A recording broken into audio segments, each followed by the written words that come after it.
I'm Liz Faublis, and this is Currents. A court victory for some New York City churches. Plus, an Italian priest who's not welcome in one country in the Middle East. Without the exercise of radical international responsibility, we will have a long-lasting civil war. And preparing for the ordinations of Brooklyn's newest auxiliary bishops. You know, it's a memory, it's a moment that I know will support me. I know that God will continue to allow me to draw off the strength of this moment.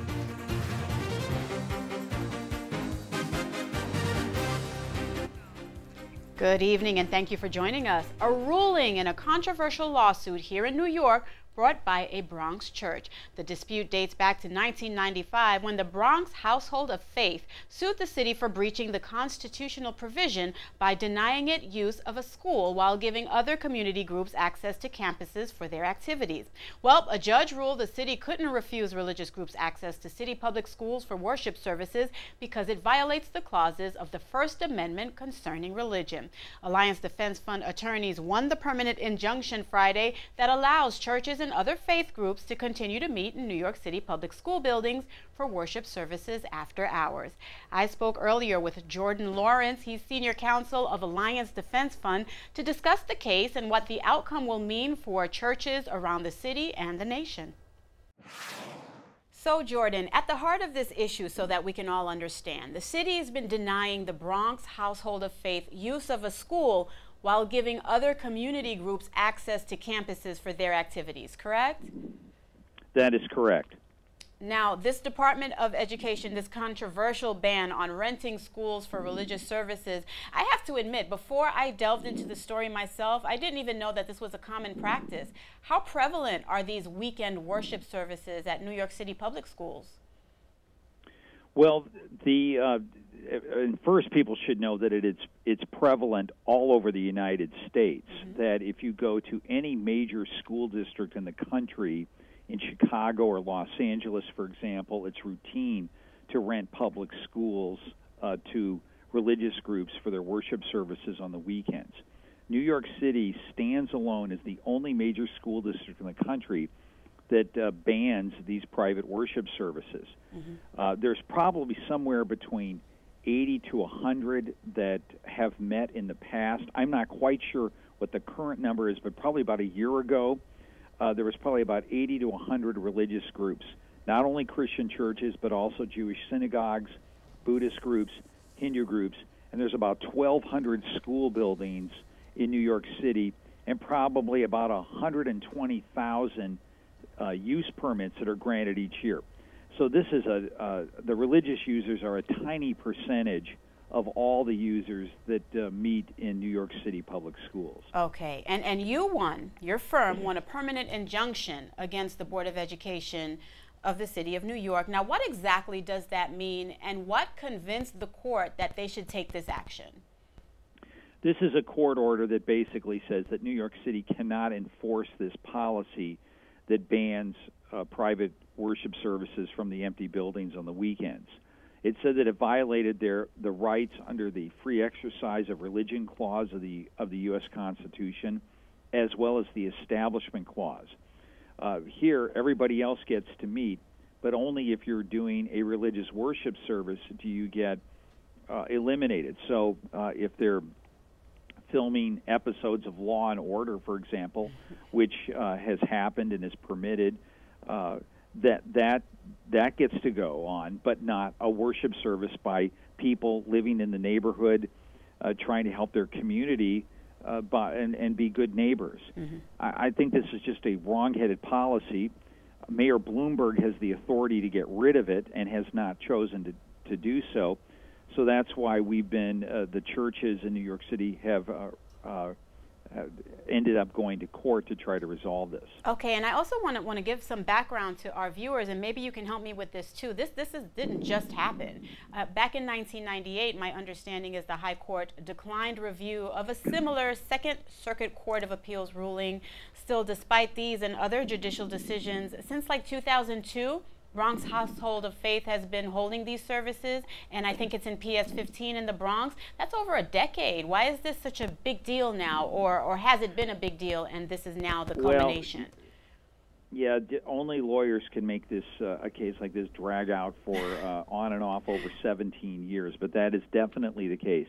Bronx Household started in 1971, meeting in houses, and then tried to meet in a public school. There were two in their neighborhood that they tried to meet in, and the school said no because you're going to conduct a worship service. So there was a first round of litigation that started in 1995. Nothing happened. And a Supreme Court decision in 2001 allowed us to resurrect the case, and that's why we went back into court. And for 9 years, there was an injunction in place that allowed religious groups to freely meet. That all got upset about a year ago in June of 2011 by a Court of Appeals decision from the Second Circuit reversing this. The Supreme Court refused to take the case, and then there's been all the tumult at the City Hall and at the New York legislature in Albany about whether this is the kind of policy that really protects religious liberty and shows the true nature of New Yorkers as being tolerant of religious diversity, which this policy clearly does not. By singling out religious groups and excluding them, this is not being neutral towards religion.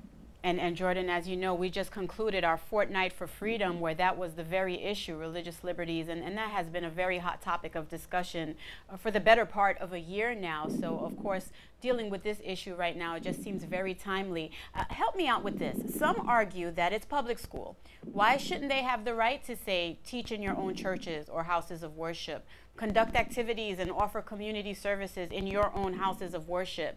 Why do you have to bleed the lines between church and state? What do you think about that?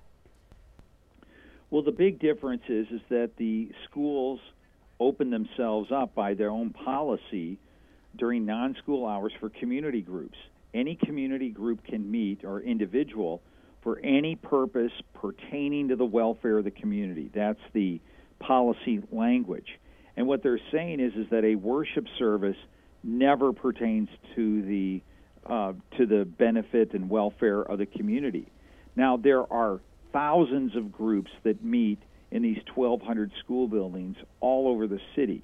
So this is not, the buildings are not being overwhelmed by churches or anything like that. And they're private. This is private speech.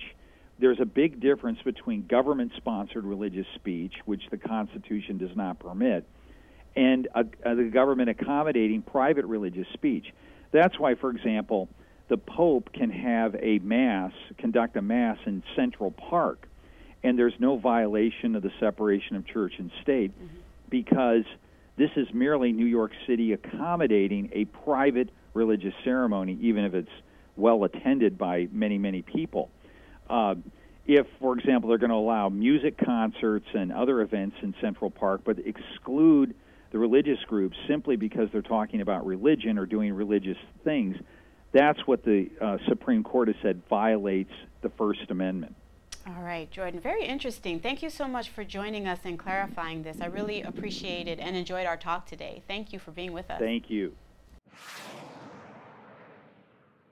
Stay tuned, there's more currents ahead. The Fortnight for Freedom may have ended, but the fight for religious freedom continues. That and the rest of the day's headlines next.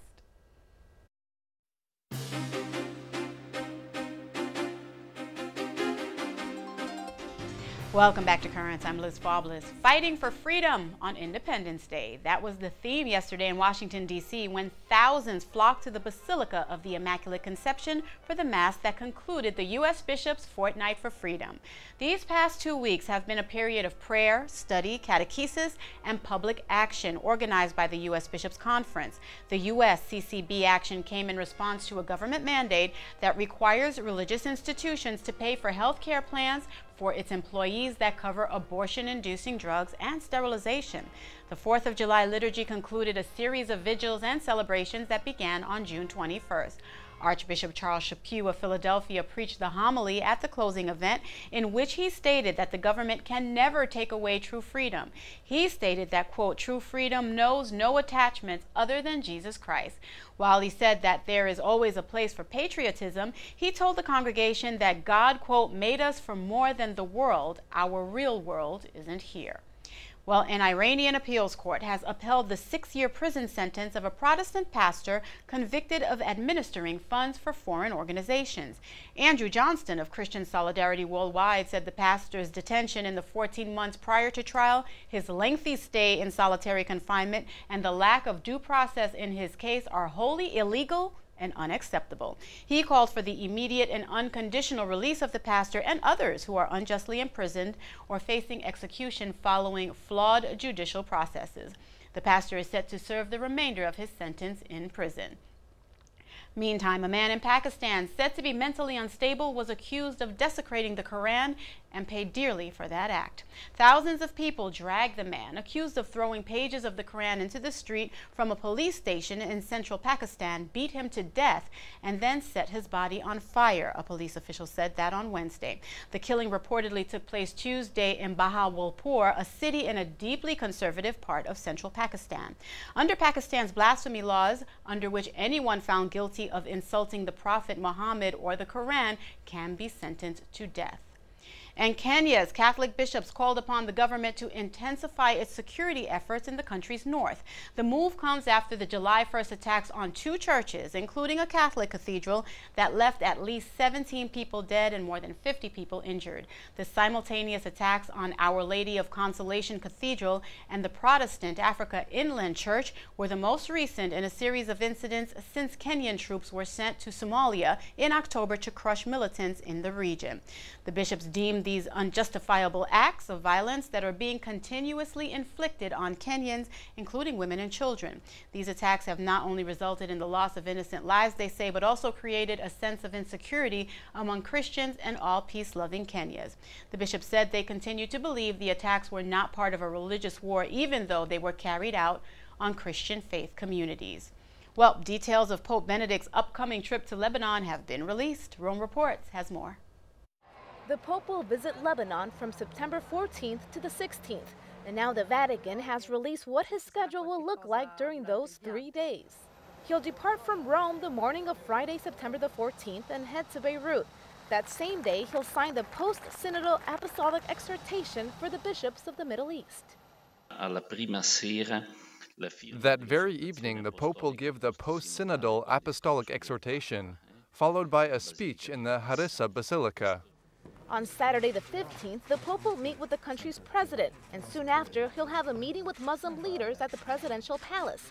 In the afternoon, he'll meet with youths from Lebanon. On Sunday, Benedict XVI will celebrate Mass, where he will officially deliver the signed text of the post-synodal apostolic exhortation. That afternoon, the Pope will lead an ecumenical gathering. Then he'll go to Beirut's airport and head back to Rome at around 7 o'clock. And separately, Pope Benedict showing support for the Vatican's Secretary of State. In a letter addressed to, quote, Dear Brother, Italian Cardinal Tarcisio Bertone, the Pope expressed profound appreciation for his discreet presence and the wise counsel he found particularly helpful over recent months. Benedict defended him against a barrage of, quote, unjust criticism in the Italian media. The Vatican has had to face a number of challenges recently, including leaks of confidential correspondence to the Pope and the Secretariat of State, the arrest of the Pope's personal assistant in connection to the leaks, and the ouster of the Vatican Bank's president. Stay tuned. There's more currents ahead. Coming up, expelled from Syria, an outspoken priest speaks out. We have a national tragedy that with long-lasting outputs for the entire region.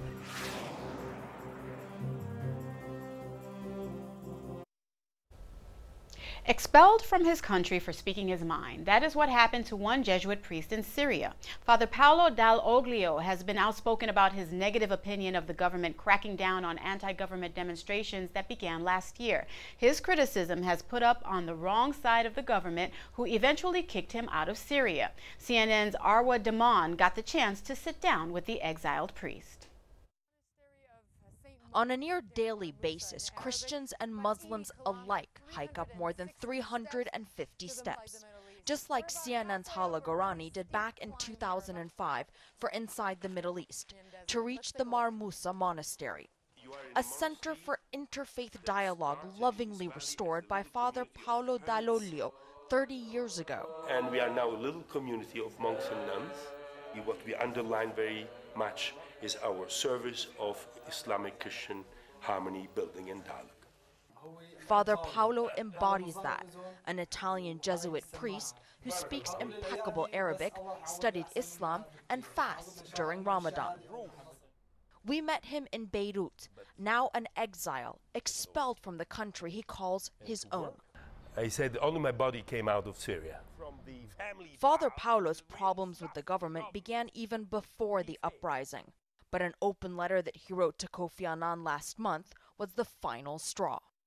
It proposed casting aside Annan's UN-implemented peace plan and replacing it with his own. His solution: thousands of armed blue helmet peacekeepers to keep the warring communities apart, and tens of thousands of members from global civil societies to get grassroots democracy going. Without the exercise of radical international responsibility, we will have a long-lasting civil war. We have a national tragedy with long-lasting outputs for the entire region. And he says the time to act is now. We are already beyond salvation. He says the only way to save the country he loves so much is to start working on reconciliation, even though the country is at war. He tells the story of one young fighter he recently met in the town of Qusayr. While he was meeting with activists, news came of a massacre of 13 Sunni workers, said to be at the hands of pro-government Alawite thugs. Father Paolo headed to the scene with a member of the Free Syrian Army, whose relative was among the dead. At one moment, we were just alone, me and him and the body, the dead body, of somebody of his family. He said, "Abuna, Father, I have no desire for money and glory. I just want to be a free peasant, working and plugging my land, free in a free country." The memory of that moment and all that is at stake, overwhelming. Honor to him and to all the youth that are looking for dignity and real humanity in this devastated Syria by the international lack of responsibility.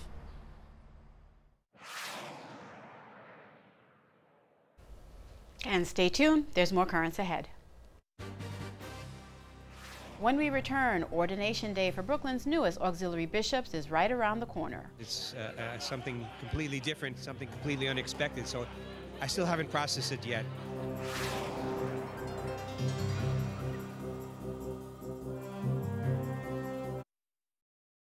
Finally tonight, as the Diocese of Brooklyn prepares to ordain its 2 new auxiliary bishops next week, we thought we would look back to the first week in May when the announcement of the appointments was made. Bishop Nicholas DiMarcio introduced Bishops-elect Raymond Geppetto and Paul Sanchez to a friendly audience at a press conference at the Diocesan Office building in Windsor Terrace, and our cameras were there. Thank you very much. I want to welcome you here this morning, and first want to express my thanks to our Holy Father, Pope Benedict XVI, for looking at the needs of the Diocese of Brooklyn and appointing 2 priests to be auxiliary bishops here in this diocese. We're here today to welcome 2 new bishops that have been appointed. They're bishops-elect, Monsignor Sanchez and Monsignor Geppetto, priests of the Diocese of Brooklyn, who the Holy Father has appointed to be auxiliary bishops. It is with deep gratitude to God and with sincere humility before God's people that I have accepted the appointment by Pope Benedict as an auxiliary bishop of this great diocese of Brooklyn. I was so overwhelmed, I couldn't tell anybody, so I had to keep it to myself. It takes time to process it because it's something completely different, something completely unexpected, so I still haven't processed it yet. I think that I'm in shock still, and it certainly has been an interesting week. I will say I went to my cell, and my life passed before me. I mean, I'm overjoyed.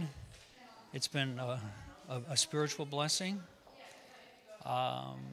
You know, it's a memory, it's a moment that I know will support me. I know that God will continue to allow me to draw off the strength of this moment. Both Monsignor Geppetto and Monsignor Sanchez have been working closely with me over the years, and I'm very happy that the Holy Father recognized their virtue and their ability, appointing them auxiliary bishops here in Brooklyn. We're very happy to have two men that are seasoned, that are members of the diocese lifelong, know the diocese, that can help me in this great task of administration and pastoral care. One of the things I said to him is how proud his parents probably are if they were here to really experience this with him, because, and his response was, they always were my biggest fans. So, it's an incredible experience, and we have a great relationship, so obviously that'll continue, even though he will be much busier. He's a man I've known for many years, and he's extremely humble. I've seen him working with his brother, who is a disabled person, and I've seen him on his hands and knees tying his shoelaces. This is the type of individual he is. He's a real people person, and he'll be a big asset to this diocese. I was so happy about it. I mean, they're great priests, and I mean, I know both of them very well. I work with them here in the Chancery, but I don't think the Holy Father and our bishop could have picked two better priests to be auxiliary bishops for our diocese. It's a great honor. It's a great honor for them, and it's a great honor for our diocese. And that is all for tonight. Be sure to join us tomorrow when we will have much more on the new auxiliary bishops. For all of us here at Currents, I'm Liz Faublas. We leave you tonight with more from the closing Mass of the Fortnight for Freedom. Thank you for watching, and have a good night.